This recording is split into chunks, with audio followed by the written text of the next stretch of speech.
तर या प्रश्नाचे योग्य उत्तर आहे ऑप्शन बी पंचगंगा।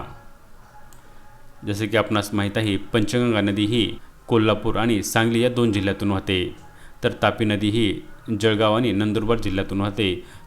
तर आपण पाहतो गोदावरी नदी ही नाशिक, अहिल्यानगर, छत्रपती संभाजीनगर, बीड, परभणी आणि नांदेड या जिल्ह्यातून वाहते। तर नर्मदा नदी ही महाराष्ट्र आणि मध्य प्रदेशच्या बॉर्डरवर म्हणजे नंदुरबार जिल्ह्याच्या बॉर्डरवरून वाहते। त्यामुळे या प्रश्नाचे योग्य उत्तर आहे बी पंचगंगा।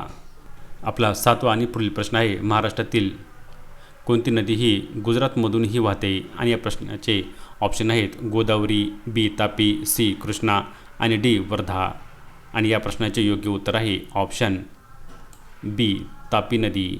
तापी नदी ही महाराष्ट्रातून वाहत जाते व पुढे ती गुजरातमध्ये जाऊन अरबी समुद्रास मिळते, म्हणून या प्रश्नाचे योग्य उत्तर आहे ऑप्शन बी तापी नदी।